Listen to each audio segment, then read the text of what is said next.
Welcome to my YouTube channel. तो आज मैं आ गई हूँ फिर से एक नए केक के डिज़ाइन के साथ। तो यहाँ पे जो केक है ये हम आज बना रहे हैं 1 kg की क्वांटिटी है। और जैसे कि आपने कहा था कि केक स्पॉन्ज भी हमें बताइए, तो यहाँ पे जो केक मैं बना रही हूँ ये मैं प्रीमिक्स के साथ बना रही हूँ। तो इस तरीके के कंटेनर पे मैं प्रीमिक्स को स्टोर करके रख लेती हूँ थोड़ा बहुत, क्योंकि ज़्यादा क्वान्टिटी में मुझे नहीं लगता है जो बाहर वाला प्रीमिक्स होता है यानी कि मार्केट वाला। तो इसमें मैं क्वांटिटी में जो है अच्छे से इसे मेजर करके रख लेती हूँ। और साथ में जो है यहाँ पे जो क्वांटिटी है, मैंने कितना प्रीमिक्स लिया है वो मैं आपको डिस्क्रिप्शन में दे दूँगी। मैं यहाँ पे सिर्फ आपको प्रोसेस दिखा रही हूँ कि जो मार्केट वाला प्रीमिक्स है ना उसे हम किस तरीके से मिक्स करते हैं। तो यहाँ पे जितना मुझे प्रीमिक्स की ज़रूरत थी मैंने उतनी ही यूज़ की है। अगर आप यहाँ पे ऑयल देख रही हो, सनफ्लावर ऑयल हमने लिया है, नॉन एडिबल वाला, नॉन फ्लेवर्ड वाला वाइट। ये मैंने अंदाजे से सिर्फ थोड़ा सा डाला। अगर आपको ऐसे मेजर करके डालना है तो आप घर का जो रेगुलर वाला चम्मच होता है ना वो आप 1 स्पून जो है वो डाल सकते हो। साथ में पानी की मैंने कोई मेजरमेंट नहीं दी है, क्योंकि इसे हम डालेंगे एडजस्टमेंट के हिसाब से कि जितना हमें ज़रूरत है, जितना फ्लोई कंसिस्टेंसी हमें इसकी बनानी है उतना। बहुत ज़्यादा रनी पतला बैटर हमें नहीं बनाना है, बहुत ज़्यादा थिक बैटर जो है वो भी हमें नहीं बनाना है। तो उसके हिसाब से जो सारी चीज़ें हैं वो मैं आपको यहाँ पे दिखा रही हूँ। कोई भी इलेक्ट्रिक बीटर के साथ मैंने इस मिक्स नहीं किया है।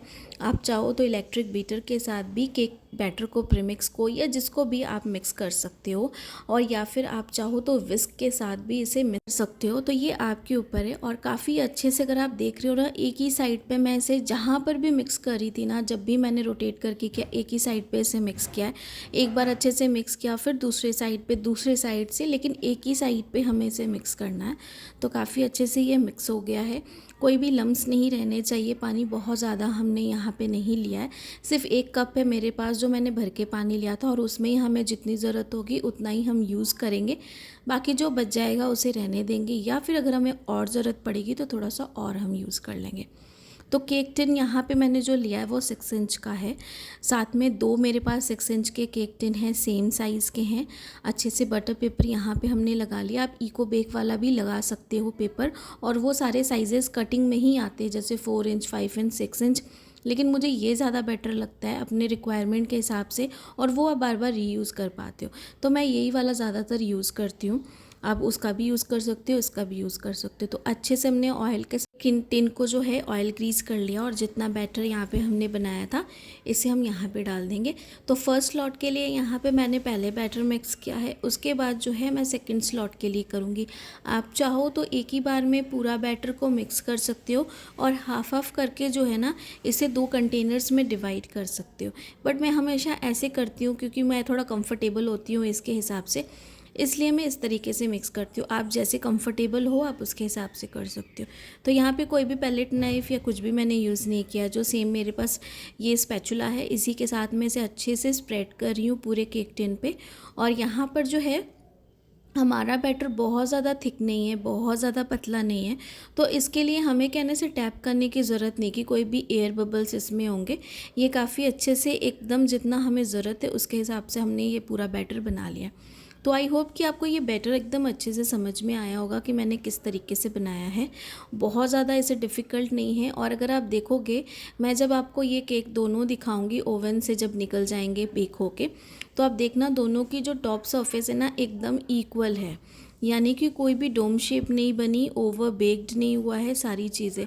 और कितना टेम्परेचर में रखना है ये मैंने ऑलरेडी आप सबके साथ पहले भी शेयर किया हुआ है, लेकिन फिर से एक बार आप सबके साथ शेयर कर देती हूँ कि हमेशा OTG कोई भी हो, आप 170 डिग्री सेंटीग्रेड या फिर 180 डिग्री सेंटीग्रेड, ये दोनों में से किसी भी एक आप अच्छे टेम्परेचर पे रखो, 170 या 180, दोनों में ही बहुत अच्छे केक हमारे बेक होते हैं। ये आपके ऊपर है कि आपको 180 में रखना है या फिर 170 में, लेकिन रखना आपको इन दोनों के बीच में है। दोनों रॉड्स जो है वो ऑन होने चाहिए, ताकि केक के टॉप वाली सरफेस और बॉटम वाली लेयर दोनों पर हीटिंग जो है वो इक्वल रहे। और जो टाइमिंग है, अगर आप मार्केट प्रीमिक्स के साथ बनाते हो तो 30 मिनट्स तक रखो, और अगर आप होममेड प्रीमिक्स के साथ बनाते हो तो 35 मिनट्स तक आप इसे रखो आराम से। और हमेशा ओवन को 10 मिनट के लिए प्री हीट होने रख दो आप, क्योंकि जब तक आप बैटर बना रहे हो ना तब तक जो ओवन है उसे एकदम अच्छे से हमें गर्म होने देना है, ठंडे ओवन में नहीं रखना है। हमेशा जो है आपको पहले से प्री हीट ओवन में रखना। और अगर बाई चांस अगर आप भूल गए हो कि हमने ओवन गर्म नहीं किया तो 30 मिनट्स तो आपको लगेंगे ही, आप 40 मिनट्स तक टाइमर रखना, क्योंकि 10 मिनट एक्स्ट्रा इसलिए क्योंकि आपका जो केक है वो एकदम अच्छे से बेक्ड हो, उसके लिए ओवन आपका 10 मिनट हीटिंग के लिए टाइम लग जाएगा। तो यहाँ पे अगर आपने देखा, हमने दोनों स्पॉन्जेस आपको दिखाए, दोनों इक्वल तरीके से बेक्ड हुए, अच्छे से राइज हुए हैं, कोई भी डोम शेप नहीं है, कुछ भी नहीं है, बहुत परफेक्ट बेक्ड हुए हैं। और ये एकदम मैंने ओवन से निकाल के थे तब तक ठंडा होने के लिए इसे कम से कम 1.5-2 घंटे तक रख दिया था, ताकि एकदम नॉर्मल ये पूरा ठंडा हो जाए और उसके बाद इसे हम डिमोल्ड करें। तो उसके बाद अब मैं यहाँ पे आपके सामने इसे डिमोल्ड कर रही हूँ और इसी केक के साथ हम पूरी आइसिंग भी करेंगे, डेकोरेशन करेंगे, जो मैं आपको दिखाऊंगी। साथ में सेल्फ पिकअप केक है आज वाला हमारा, और बहुत ही ब्यूटीफुल सी गर्लिश थीम के ऊपर ये हमारा केक है, तो बहुत ब्यूटीफुल लगेगा, एकदम बटरफ्लाई थीम केक है। तो जैसे हम कटिंग करते हैं वैसे ही करेंगे। ईच जो केक है उसकी हम 3 लेयर्स में कटिंग करेंगे, तो एकदम अच्छे से हम कटिंग करेंगे। और जैसे कि आप सबको पता है कि मैं शुगर सिरप नहीं लगाती हूँ, बट अगर आप चाहो तो आप लगा सकते हो, टोटली आपकी चॉइस है कि अगर आपको लगानी है। और अगर आपको शुगर सिरप अवॉइड करना है तो बहुत सारे क्रशेस हैं, आप क्रशेस को पानी में डाल के डिज़ोल्व करके ब्रश की हेल्प से या फिर स्पून की हेल्प से उसके साथ भी सोकिंग कर सकते हो, उससे भी एक अच्छा सा फ्लेवर आता है। और अगर आप चाहो तो शुगर सिरप में थोड़ा सा लेमन जूस है वो भी डाल के उसके साथ भी सोकिंग कर सकते हो, काफ़ी फ्रेशनेस रहती है, केक भी काफ़ी दिन तक अच्छा रहता है। तो आप ये सारी चीज़ें एकदम आराम से जो है यूज़ कर सकते हो। तो फर्स्ट केक की जो स्लॉट थी उसे हमने कट कर लिया लेयर्स में। सेकंड वाले को भी सेम प्रोसेस से ब्रेड नाइफ़ के साथ कटिंग करेंगे, और केक मैंने एकदम ठंडा होने दिया था, उसके बाद ही सारी चीज़ें की थी। और जैसे आप कहते हो ना कि मैम केक बहुत बिखरा बिखरा से रहता है, तो हो जाता है ऐसा, क्योंकि अगर आप देखो मैं भी बहुत बार केक कट करती हूँ ना, तो कोई कोई प्रीमिक्स ऐसे हो जाते हैं जो बिखरे बिखरे से हो जाते हैं। और फिर हम घर में जो भी होममेड प्रीमिक्स बनाते हैं जेल के साथ, वो भी थोड़ा सा बिखरा बिखरा हो जाता है, क्योंकि बहुत ज़्यादा सॉफ्ट हो जाता है। तो उससे कोई प्रॉब्लम नहीं है, बस आपका केक स्पॉन्ज जो है सॉफ्ट होना चाहिए, अच्छा फुला हुआ होना चाहिए, खाने में टेस्टफुल होना चाहिए। बस ये सारी चीज़ें हैं केक को खाने के लिए। बाकी डेकोरेशन आपकी ऑब्वियस सी बात अच्छी होनी चाहिए, तो वो सारी चीज़ें प्रैक्टिस के साथ आपकी खुद ब खुद हो जाएंगी। तो सारी कटिंग हमने कर ली है, अब हम डेकोरेटिंग करेंगे इस केक की। बाकी जैसे मैं हमेशा कहती हूँ कि जो भी डाउट्स होते हैं आपके पूछा करें, कोशिश पूरी मेरी रहती है कि हर एक कमेंट्स के मैं रिप्लाई दे पाऊँ, और जो डाउट्स होते हैं कमेंट के थ्रू या फिर ऐसे वीडियो के थ्रू मैं आप सबके साथ जो है वो एक्सप्लेन कर पाऊँ। तो बहुत सारी चीज़ें हो जाती हैं कि कई बार ऐसा होता है कि कमेंट में हम नहीं एक्सप्लेन कर पाते, मैसेज बहुत बड़ा हो जाता है, इसलिए वीडियो में जो भी पॉसिबल होगा वो मैं आप सबके साथ शेयर करने की कोशिश करूँगी। और आगे और भी अच्छे अच्छे अमेजिंग केक के डिज़ाइंस हैं जो मैं बहुत एक्साइटेड हूँ कि आपके साथ शेयर करूँ मैं सारी चीज़ें। और अगर किसी का कोई कमेंट मिस आउट हो गया होगा तो नेक्स्ट वीडियो में वो भी क्लियर करने की कोशिश करूँगी, जो भी आपके डाउट्स होंगे। तो यहाँ पर आज वाला केक भी जो है ना, ये हमारा पाइनएप्पल फ्लेवर का ही है। तो क्या करूँ, कस्टमर्स बहुत ज़्यादा वही डिमांड करते हैं, और ये भी मेरी परमानेंट ही क्लाइंट है। इन्होंने हाल फिलहाल में एक और केक मुझसे ऑर्डर लिया था, तो इन्होंने सेम मुझे पाइनएप्पल फ्लेवर फिर से कहा। इनकी फ्रेंड का बर्थडे था तो उसके सरप्राइज़ के लिए था। तो 1 बाय 1 जैसे हम लेयरिंग करते हैं वैसे ही हम करेंगे। और बहुत लोग ऐसे करते हैं ना कि जो पाइनएप्पल हम केक बनाते हैं, अगर फ्रेश पाइनएप्पल्स हम यूज़ नहीं करते हैं तो जो क्रश यूज़ करते हैं उसमें हम चोको चिप्स या फिर वाइट चॉकलेट डाल देते हैं, तो सारे क्लाइंट्स को नहीं पसंद आता है। क्लाइंट्स को भी क्या कहूँ, बहुत लोगों को नहीं पसंद आता है। मेरे यहाँ पे तो बहुत लोग जितने भी केक लेते हैं ना, वो इस तरीके का सिंपल केक ज़्यादा पसंद करते हैं कि आप पाइनएप्पल का क्रश या पाइनएप्पल फ्रूट्स जो भी आप लगा रहे हो सिर्फ आप वो लगा के दो, ज़्यादा चोको चिप्स वगैरह नहीं डिमांड करते हैं। बच्चे कुछ होते हैं ऐसे जो जिनकी थोड़ी बहुत डिमांड्स होती है, अदरवाइज़ नहीं। तो बस 1 बाय 1 जैसे हम लेयरिंग करते हैं वैसे ही हम करते जाएंगे। क्रीम बहुत ज़्यादा हम नहीं लगाएंगे, क्रीम की क्वांटिटी अगर आप देख रहे हो मैंने कम ही लगाई है, और उसी क्रीम को हम एकदम अच्छे से स्प्रेड करेंगे।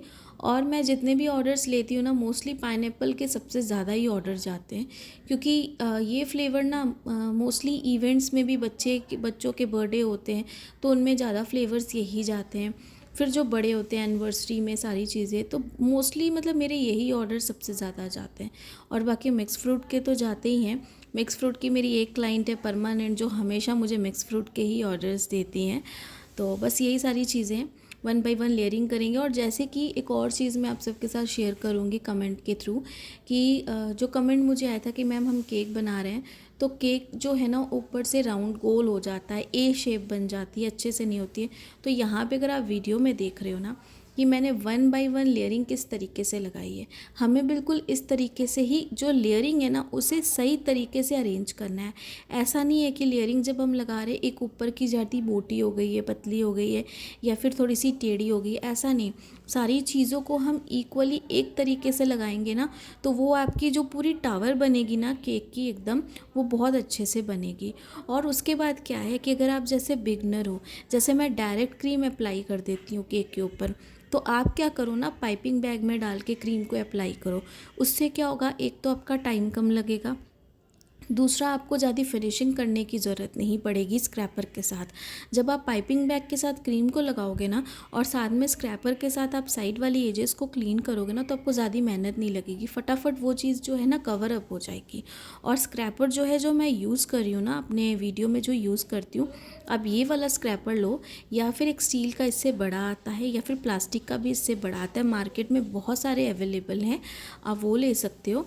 उनमें से आप कोई भी बड़ा वाला स्क्रैपर लो ताकि आपको ज़्यादा मेहनत ना करनी पड़े। और जो लेयर्स है वो बॉटम से लेकर टॉप तक एकदम अच्छे से आप फिलिंग करो, अच्छे से उसकी आइसिंग करो लेयर बाय लेयर, जैसे मैं करती हूँ हमेशा। आप मेरी और भी एक दो वीडियोस देखोगे तो आपको डेफिनेटली समझ में आएगा। और मैंने अपनी पहले की वीडियोज़ में, बहुत पहले की वीडियोज़ में जब मैंने स्टार्ट किया था तब पिक्चर क्वालिटी इतनी अच्छी नहीं थी मेरे कैमरे की, क्योंकि बहुत पुराना सा फ़ोन था मेरे पास। बट उसमें जब मैंने लेयरिंग करनी सिखाई थी ना तो लेयरिंग में मैं कौन सी लेयर को सबसे पहले रखती हूँ वो चीज़ भी मैंने बताई है। तो आप प्लीज़ जाके मेरी वो पुरानी वीडियो अगर देखोगे ना तो आपको डेफिनेटली समझ में आएगा।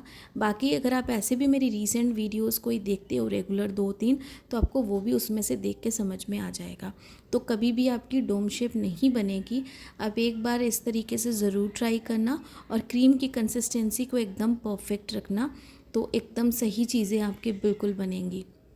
और यहाँ पे अगर आप देख रहे हो हाफ सेक्शन ही हमने कवर किया यहाँ पे वाइट क्रीम के साथ, और टॉप वाली सरफेस को पहले ही हमने क्लीन कर दिया, क्योंकि यहाँ पे जो है ना हमें 2-3 डिज़ाइंस और बनाने हैं, इसलिए हमें बहुत ज़्यादा क्रीमी केक नहीं करना है। क्योंकि ये जो आप पार्ट देख रहे हो ना बॉटम लेयर वाला जहाँ पे पूरी ब्रेड क्रम्स दिख रहे हैं, ये कवर होने वाले हैं इस कलर के साथ।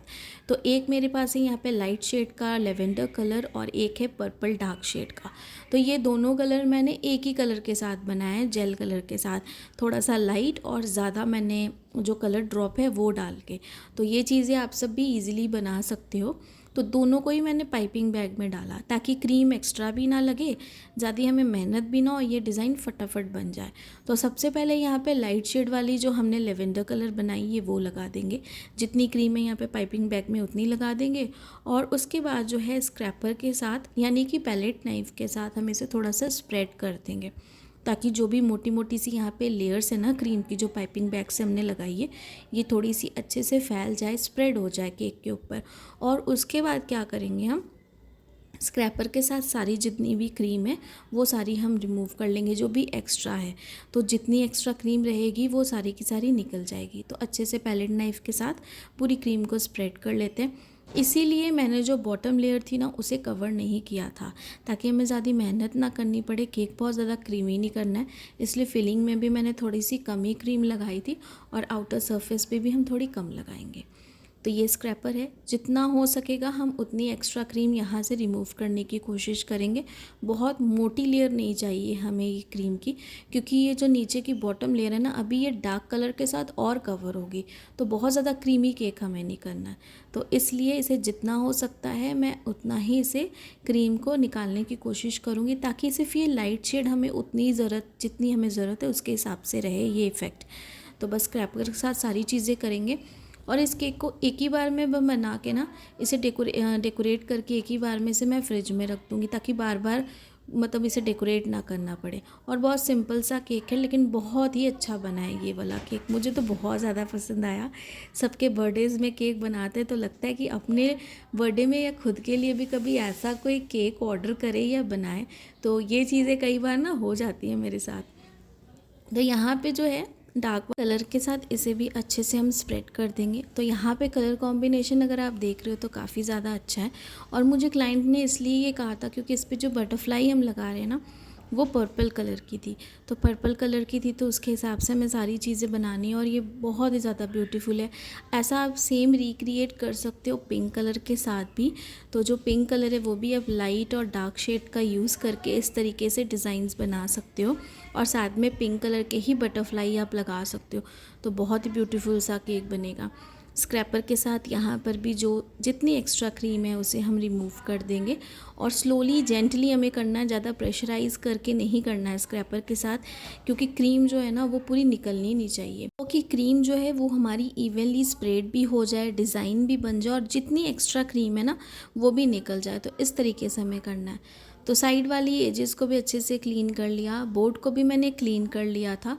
और यहाँ पे ये बटरफ्लाई, तो ये वाली बटरफ्लाई काफ़ी कॉमन है, मार्केट में अवेलेबल है इजीली और इसके साथ डिज़ाइंस काफ़ी अच्छे भी बनते हैं और क्वालिटी बेस भी बहुत अच्छी है। तो ये मैंने बहुत सारे पैकेट्स खरीद के ये रखे हुए थे ना, कि कई बार ऐसा होता है कि आउट ऑफ स्टॉक हो जाती हैं बहुत सारी चीज़ें और अगर आपको अर्जेंट ऑर्डर आ जाए या फिर आप जो डिज़ाइंस बेचते हो आपके क्लाइंट्स वो सेम डिज़ाइन को आपसे बोलते रिक्रिएट करने को, तो कई बार चीज़ें अगर अवेलेबल ना हो तो आप कुछ भी नहीं कर पाते हो। तो यहाँ पे जैसे हम लगाते हैं बटरफ्लाइज वैसे ही हम लगा रहे हैं बहुत अच्छे से और बहुत ज़्यादा यहाँ पे से डेकोरेट करने की हमें ज़रूरत नहीं है, बस बटरफ्लाई लगाएंगे, स्प्रिंकल्स लगाएंगे, लेकिन इसकी लुक बहुत अमेजिंग आएगी। वो इसलिए क्योंकि कलर कॉम्बिनेशन जो हमने किया है, इसमें जो फिनिशिंग हमने लाई है और बहुत अच्छे से जहाँ पे हमें लगा बटरफ्लाइज जिस तरीके से लगानी चाहिए वैसे लगाइए। तो ये सारी चीज़ों से ऐसे सिंपल केक्स भी बहुत ज़्यादा ब्यूटीफुल लगते हैं। इसलिए मैं हमेशा कहती हूँ आप सबको कि अगर आप स्टिकर बेस वर्क भी करते हो, स्टिकर बेस केक बनाते हो, डिज़ाइंस जैसे भी आप बना रहे हो सिंपल भी, लेकिन स्टिकर्स को काफ़ी अच्छे से अरेंज करिए ताकि अगर आपने पूरे केक पे स्टिकर्स भी लगाए ना तो उसकी अरेंजमेंट इतनी अच्छे से होनी चाहिए कि आपका सिंपल केक भी बहुत सिंपल सोबर लगे। तो ये सारी चीज़ें यहाँ पे है मेरे पास स्प्रिंकल्स थोड़े से बड़े साइज़ के और मीडियम साइज़ के। तो हम जो है मीडियम साइज़ के यूज़ करेंगे, एकदम वाइट पर्ल वाले हमारे पास है, ये देखें। तो ये मीडियम साइज़ वाले हम यूज़ करेंगे और इसे जो है पहले फ्रंट पार्ट पे जो बड़े बड़े वाले हैं यानी कि मीडियम साइज़ के वो लगाएंगे। और आज भी बारिश बहुत ज़्यादा है फ्रेंड्स यहाँ पे और ये बारिश में ही मुझे केक आया। बारिश ने इस बार वेस्ट बंगाल में हद कर दी है बहुत ज़्यादा, तो हद से ज़्यादा बारिश है और बारिश की वजह से वेदर तो बहुत ज़्यादा औसम है, लेकिन कुछ कुछ चीज़ें अवेलेबल नहीं हो पाती हैं।